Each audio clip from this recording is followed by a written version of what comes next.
Hey, this is Jason with WPGraphQL, and today we'll be talking about WPGraphQL Smart Cache. WPGraphQL Smart Cache is a free open source WordPress plugin that brings support for caching and cache invalidation when working with WPGraphQL. So when using APIs, often you can get your data fast or you can get accurate data, which requires going to the source of truth directly. So with WPGraphQL Smart Cache, you can have both. Let's take a look at how. So there's 4 features we're going to be talking about with WPGraphQL Smart Cache. We've got network cache, cache invalidation, object cache, and persisted queries. We're going to be looking at network cache first, so let's dive in. So when we talk about network cache, we're talking about using HTTP GET requests, and those requests are made to your WPGraphQL endpoint. You pass your GraphQL query, it gets processed in WordPress, the response is then returned, and your network cache layer implemented by your host will cache that response. And for future requests, instead of executing all the way on your WordPress server, the cache response will be returned immediately. So for network cache in WPGraphQL, it does require a specific network cache implementation from your WordPress host. WP Engine is the first host to fully support WPGraphQL Smart Cache, and we do have a hosting guide for other hosts that are interested in supporting WPGraphQL Smart Cache. So let's take a look at how it works. So when using WPGraphQL, you can pose your queries however you want. In this case, I have a really simple query asking for a list of posts with their ID and their title, but you can compose your query however complex you want. And when the query is sent over GET request, the response includes XGraphQL keys header, which includes data from WPGraphQL analyzing the query and the query response. So in this case, we ask for a list of posts, and the XGraphQL keys indicates with the GraphQL key list:post that this query had a list of posts. And then we see a series of individual node IDs. Then we see GraphQL query and a hash of the query string itself. So these keys are returned in the response, and a network cache layer can take these keys and tag the cache document. So this is what that looks like. You send your query from your client application. It responds with these headers, including these keys. The document is then cached by your network cache layer, and the document is tagged with these keys. WP Engine's Ever Cache layer tags the document, stores it, and then future requests that make that same query, they get the response directly from the cache layer. So this allows your WordPress server to not have to process as much. Your network cache layer will handle a lot of the request response cycle for you. So one of the benefits of using GET requests and the network cache layer is, 1, it alleviates your WordPress server quite a bit, and 2, it increases the response times quite a bit. So here's a very unscientific example. WPGraphQL.com is a Next.js front end. I had it building with post requests, and when I would build the site, it would, all the pages would make post requests to WPGraphQL's WordPress server, and those post requests on average, no matter how often I built, the average response would be 1.3, 1.4 seconds, about a second and a half. By switching to GET requests, only the cache misses the first time a query was executed. It would hit the WordPress server, and we're still about a second and a half over here. And then follow-up builds of the same page, we're talking about 0.3 seconds, 0.29 seconds. So the overall compute time and the response time is much faster by using GET requests. So let's actually dive in and take a look at what this looks like in action. All right, so we are going to look at network cache in action. So over on the left side, I have a Chrome browser that I'm not logged into, where we will be doing some GET requests to our GraphQL endpoint. And on the right side, I have a Safari browser where I am logged into WordPress. And if we look in the WordPress, the only plugin I have active right now is WPGraphQL. I don't have WPGraphQL Smart Cache active yet, just WPGraphQL. It's a pretty small site, just some dummy posts right now. So let's open the GraphQL IDE, and we can compose a query. I think I have one already written. We can test execute this query here and see that it returns the results we expect. I'm going to copy that query, and then over here in my Chrome browser, I'm going to add !query equals, and I'm going to paste that query in the URL. And when I hit enter, it will execute the query. You'll see the same results that were sent back over here are sent back over here. We get data returned in JSON format.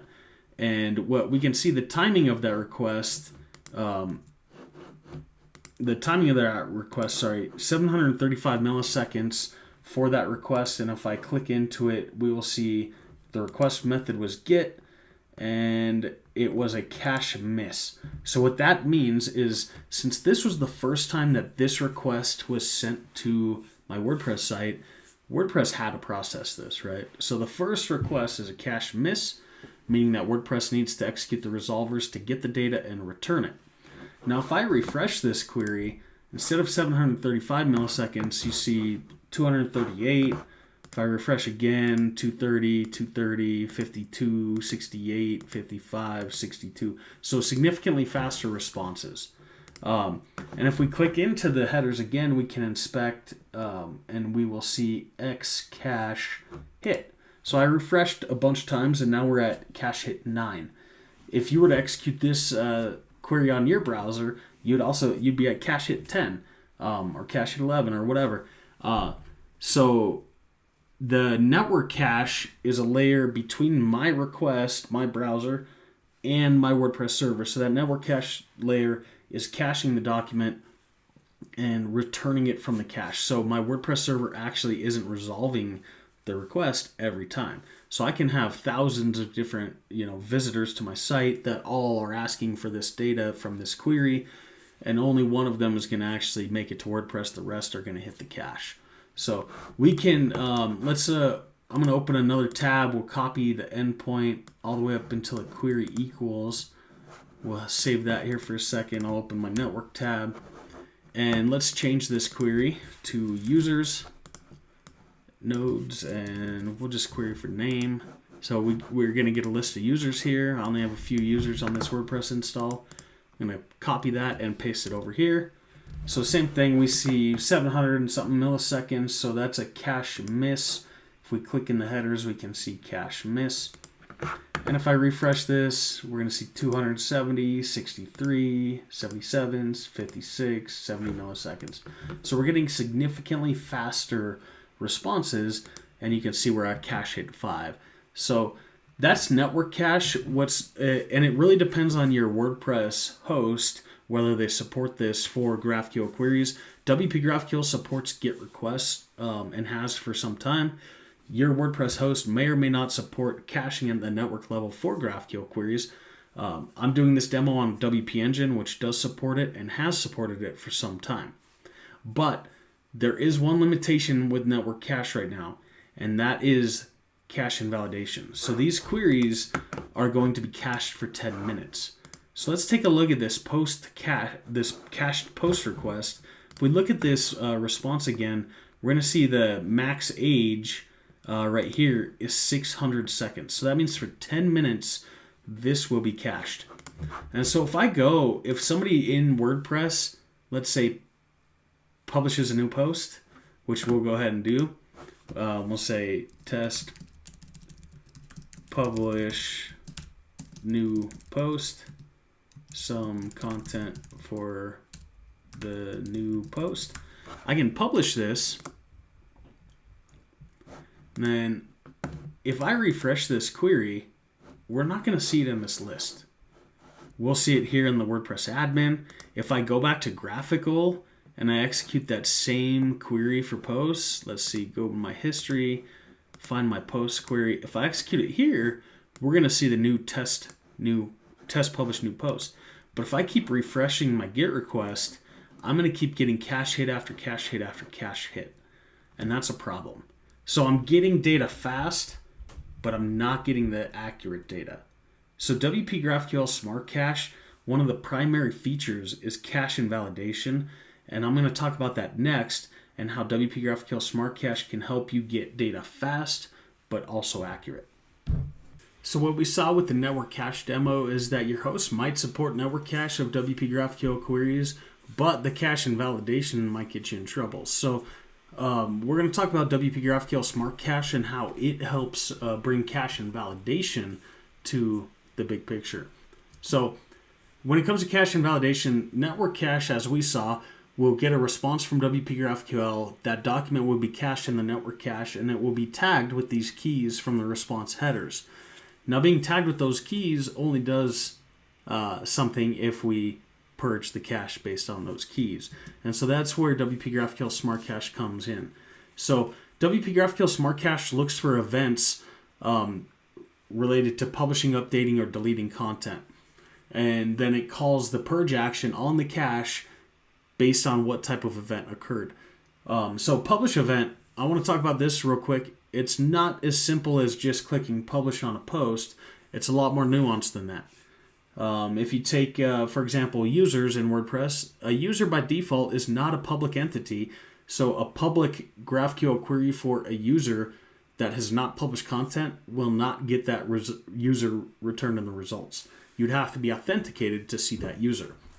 Now, if that user published a post for the first time, the act of publishing a post and becoming an author of public content, that user now becomes a public entity. So the act of a user publishing a post for the first time, that's considered a publish event because it's transitioning from the user being a private entity to a public entity.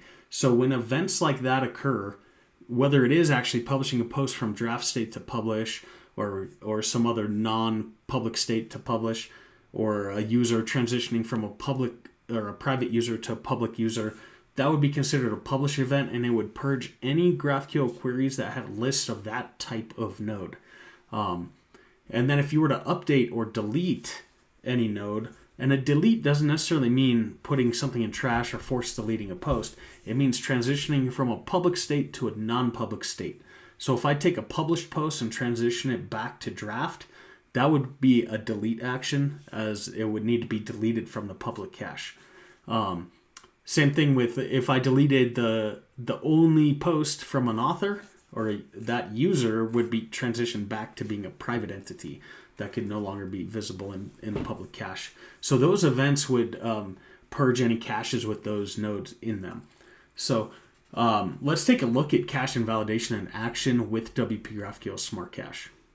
So we're back here in WordPress, and over on the left side I have my query for a list of posts, and I can keep refreshing this and we'll keep getting cache responses, pretty fast responses down here. We're at something like cache hit 16 now.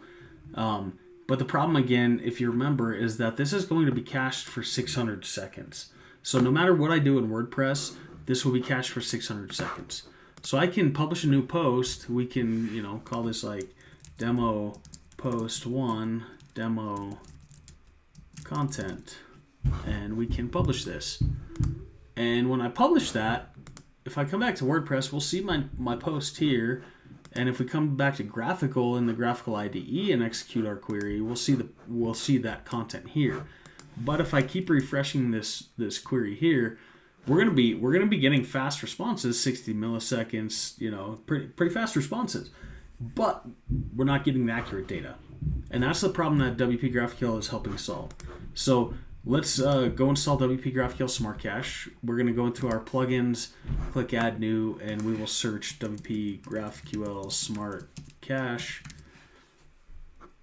And you should see a plugin that looks like this. We can click Install, and we can activate the plugin. The plugin will ask you if you want to opt into telemetry. Please do. It helps us notify you if there's security issues. It also helps us understand who's using plugins in what types of environments, so we can offer better support. So that said, once it's active, the cache invalidation will work right away. All you have to do is activate the plugin. So if we go back to posts and publish a new post like this, another demo post, some more demo content, I can now publish this, and I can refresh my query.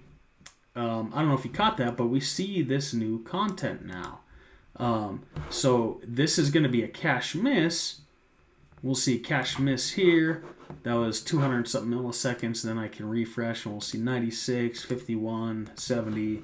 So if I keep refreshing it, I'm going to keep getting cache hits with with cache data until I do something in WordPress to change something associated with that data set.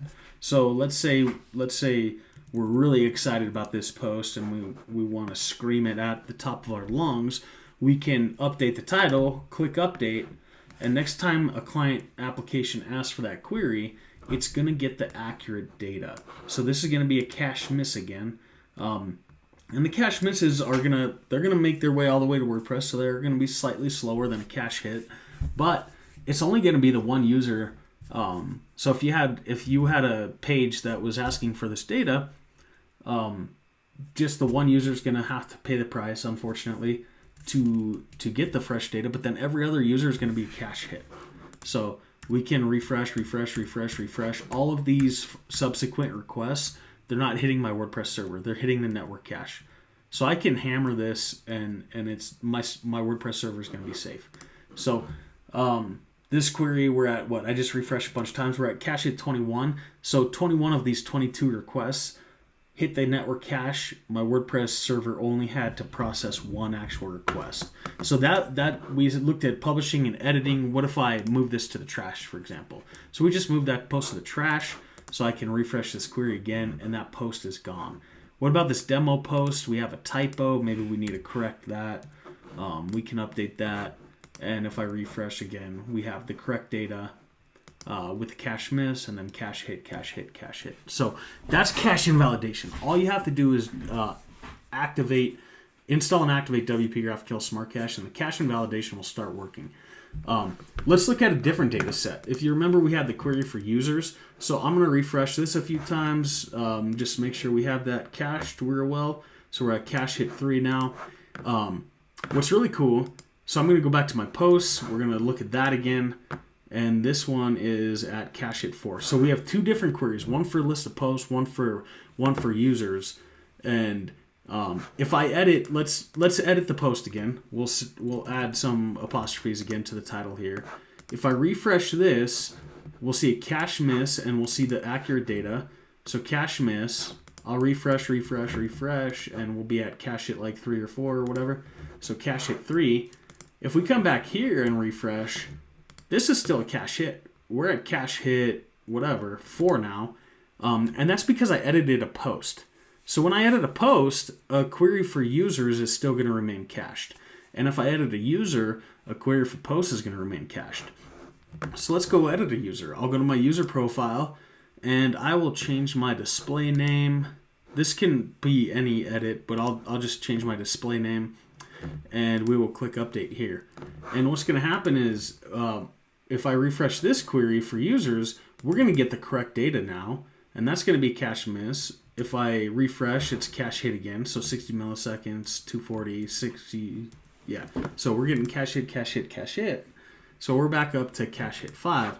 And if we go back to our post query, we added a user, and the user is not a post, and this query only asks for post. So if I refresh this again, I'm still getting a cache hit. So just because something changed in WordPress, it doesn't mean we're purging caches for all GraphQL queries. WPGraphQL Smart Cache uses these keys to purge based off of these keys. So yeah, so that's how it works. Let's take it a step further, and I'm going to actually show you in production WPGraphQL.com, and I will actually log into my live CMS. So content.wpgraphql.com. I will log in over here. And my WPGraphQL.com is a headless front end built with Next.js on the really awesome Faust.js framework, which is a framework from some colleagues of mine here at WP Engine. And so it's a headless framework, and it's using GET requests to talk to my WordPress install. So what I can do, we can come in here to our posts, and we can look at one of these posts, like let's say new post type and taxonomy registration options. I can click into that post. Let's say we just want to make a small update. This is going to be live, by the way. So I'm going to click update my WordPress. And what's cool is Next.js is going to do a GET request back to my WordPress server to get that page. and within a second or so, we can see this updated information. So let's go delete that period again. I'm going to click update here. Next user that comes to my next site, they're going to get served a stale site. In the background, next is going to rebuild the page, and there you go. There's my fresh content served for the next user. So I can do the same thing with my user. I can come in and modify my user. Will modify my display name like I did before. We'll just do Jason Bahl lowercase and click update again. And next time I refresh on my Next.js page, there you go. My display name for my user is updated. Very cool. Let's set that back. We'll do Jason Bahl, update that. And then again over on the right side within about a second, there you go. My content is updated. So the feedback loop for headless WordPress with WP-GraphQL Smart Cache is incredible. You can have static output pages with near real-time updates. So very, very cool experience. WP-GraphQL Smart Cache prevents your server from being overwhelmed. It allows you to get data accurate, but also get data fast and keep your server protected from mass requests coming via post requests. So that is cache invalidation in action. Next, we will look at object caching. So stay tuned for that. So we took a look at network cache with WP-GraphQL in cache invalidation and how WP-GraphQL Smart Cache helps with that problem of fast but also accurate data. So object cache is a different cache strategy that WP-GraphQL Smart Cache provides.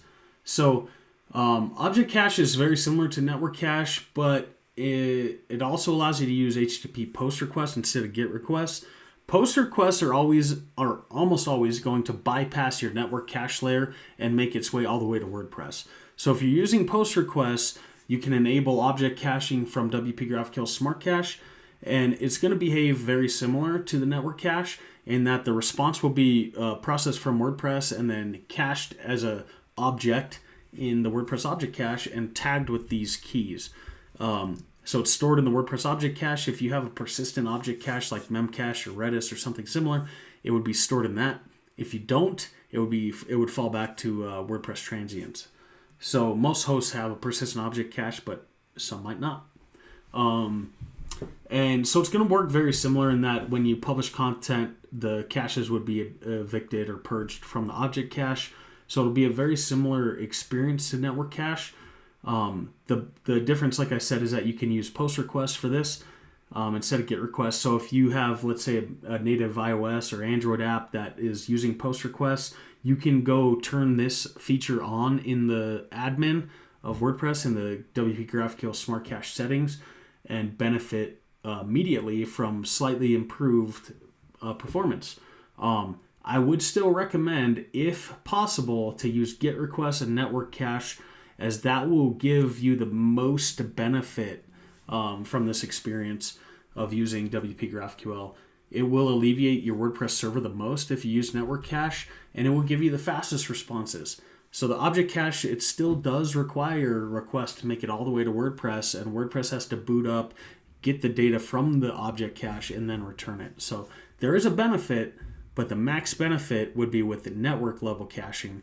But if you have to, object caching is a great option. Let's take a look at how it works. All right, so I am back here in WordPress, and I have the GraphQL IDE open, and we are going to look at WP-GraphQL Smart Cache object cache feature. So I can execute this query over and over and over, and here, if you look down here, there's a couple things output in the extensions payload. So I have a feature called tracing enabled, and then GraphQL Smart Cache outputs some information here as well. And so the trace data shows us the total duration of a request, and then it shows us information about each individual resolver. And what you're seeing here, as I execute every time, this is being sent over post request, and every time I execute, we're seeing trace data for all the resolvers. And what that means is all of these resolvers are executing every time I click this play button, right? So every time I click this, every resolver, which is not that many right now, but if it was a more complicated query, it'd be a lot of resolvers. But every resolver is being executed, and the total duration right now is 92,998 microseconds or nanoseconds or whatever. I can't remember the calculation. So what we're going to do, we're going to go over to settings, and because WPGraphQL Smart Cache is active, I have these two new these two new setting tabs. And so I'm going to go to this cache tab, and we have use object cache setting. If I click this button, this will enable object caching. Remember, for network cache, all I had to do was activate Smart Cache plugin, and the network cache eviction started working. Use object cache, I have to enable this to store caches on the WordPress side. So if I check this button, it will store the cache on the WordPress side. So I will click Save Changes here, and then we will navigate back to our IDE as soon as this is done. So we're going to go back to the GraphQL IDE, and we have this query that we were executing. We're going to execute it again. If we look here, same thing. We have the Smart Cache output that's basically empty, and we have trace data for all our resolvers. Take note of this duration though, 30,405. If I execute again with object cache enabled, it knows that this query was already executed and cached. And if we look here again, our trace data, we don't have any tracing information for our resolvers, and that's because no resolvers were executed. As we see here, this response was not executed at runtime, but was returned from the object cache. And our duration now, what was it before, 30,000 or something? Now it's 5,000, so 6 times faster. And if I keep executing this over and over and over, instead of executing all the resolvers, it will continue to be served from the cache. Again, 5,000 nanoseconds or microseconds or whatever it might be. So very cool. I can enable this feature with post requests, and my responses are going to be much faster.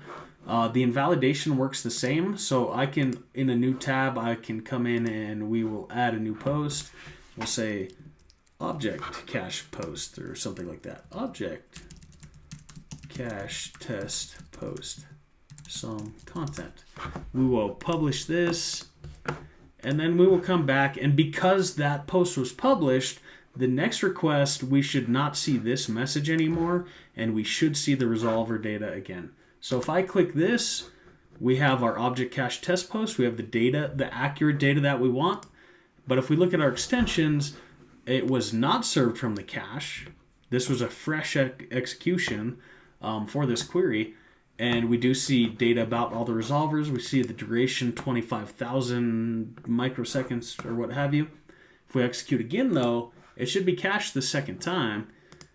So we see that it's returned from the cache and 6,000 instead of the 25,000. So significantly faster again. So that's object cache in action.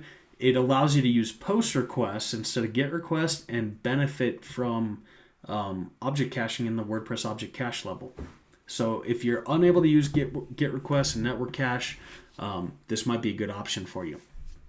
So the last feature we're going to talk about with WPGraphQL Smart Cache is persisted queries. Now, persisted queries is a concept you might have heard about if you've been in that GraphQL ecosystem for a while. The idea is that query documents can be persisted on the server, the GraphQL server, and then you can reference that document with an ID. And so you can pass that ID via GET request, and that document will be executed instead of passing the full query string. And so when we talk about using GET requests for network cache benefits, you might be thinking, well, GraphQL queries can get quite long. GET requests have query string limitations. I don't know if this is for me. Well, persisted queries is here to help fill that gap among some other benefits as well. So the idea, though, is that you have a place to store GraphQL query documents, and then you can reference by ID and benefit from network cache, even if your queries are really big. With persisted queries, you get admin UI in WP GraphQL. It's using WordPress custom post type to store some of the data. And so you get a crude UI like this that will be evolving over time, but for now, this is what it's looking like. So we're able to take a GraphQL query document and store it here. We can provide an optional description. This would just be like human readable reference, like if you wanted to leave a note for yourself or your teammates. You can provide aliases for the queries. By default, it will get hashed versions of the query string and saved as aliases, which can then be used as IDs to query the document using a GET request or even a POST request. There is also a setting where we can reject queries, or we can disable the entire endpoint to reject all queries unless they've been previously marked as allowed. So there's some options here for locking down your GraphQL API and limiting it only to what you and your team need. So you could work with your client team to get lists of queries that your client application needs. You could even automate that, for example, and have it import into here, and then have all of those marked as allowed queries. And then any other arbitrary query would be denied except for the ones that were marked as allowed. You can also set on a per query basis the max age header. This would be the TTL, the time to live for the cache if another event doesn't invalidate the cache. And then, so what you can do then is do a GET request to your GraphQL endpoint using a query ID, the alias that was provided for the query, and it will go get the GraphQL document on your behalf and execute it right here for you. So you don't have to pass the full query string. So let's take a look at this in action. All right, so I'm back in my WordPress dashboard, and we are going to be talking about WPGraphQL Smart Cache Persisted Queries. And so with WPGraphQL Smart Cache active under the GraphQL settings page, we have two new tabs, Saved Queries and Cache. First thing I'm going to do here under Save Queries tab is click this second option, toggle to show Save Query Documents in the left side menu. So if I save that, I get this GraphQL document editor over here where we can see the persisted queries. And so what I can do is click Add New, and we can give it a title. This could be whatever we want. We'd just say, test query, and then we can write a query in here. And we can say posts, nodes, ID, title, date, and we can give it a description. This would just be for a reference for ourselves or our teammates. This is just a test query. Okay, and then we can mark it as allowed, denied, or leave it as the default. We're going to leave it alone. And then we can also give it an alias. If I click publish right now, it will automatically give it an alias, and the aliases can be used as IDs. So let's look at the default one, and then I'll come give it a custom one, and we'll look at that as well. So if I come here, I can copy this ID, and we can, we'll just copy that string.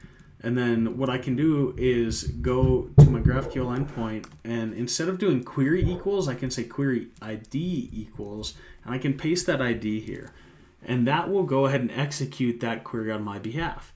So I can take really long queries, and they will be hashed into an ID that I can then use for GET requests. And if we inspect the headers here, let's refresh this again. This will be a cache hit. So it's going to benefit from the same caching we've talked about before. We see cache hit, and it returns the same keys that the network cache or the object cache can tag the response with, so that invalidation can happen in the same way as it would happen if we passed the full query string along. So that's persisted queries at its most basic level. Let's take a look at the other setting. If we go to GraphQL settings again, we have allow deny mode. So by default it's public. We can say allow only specific queries. And if we do that and click save changes, what that's going to do, it's actually going to reject any arbitrary queries. So if I come to my GraphQL endpoint again and we write an arbitrary query like posts, nodes, ID, title. So this is an arbitrary query, and it's going to say, sorry, not found, right? Oh, sorry, I did query ID. If I do query equals, it's going to say not found, only predefined queries are allowed. So if we wanted to allow this query, we would have to go in and add it as a persisted query. So let's look at what it's like to mark a query as allowed. So we'll say allowed query, and we can say we'll make it like a query for users in this case. So we'll say users, nodes, ID, and name. So we're going to say this query is a query that we have decided is safe to query for our applications. I'll say this is a test query. And I'll show you aliases as well. So we'll call this user query. I can add that. And then I need to mark this as an allowed query. So if I click publish, what's going to happen is we have this alias was assigned user query. This hash of the ID of the query was also assigned. So I can use either of those. I'm going to use user query. And so this query is now going to be allowed. I can say query ID equals user query. And it looked up the document. It found out that it was an allowed query. It executed it for us. I can, so that's using the alias. I could also do the full qualified query string as well. We can say query equals, and it is going to know that this query is an allowed query. So that's how that works. You can mark queries as allowed, while other queries would be denied. If I go do another query again, like users name. So here's one that we didn't allow. Users, nodes, ID, name, and URI. That's a unique query that we did not allow. That one will be rejected. So that's the gist of how that is going to work. You can lock down your server and allow only specific queries. Up to you how you want to make use of that feature. And then the query by ID is the other one.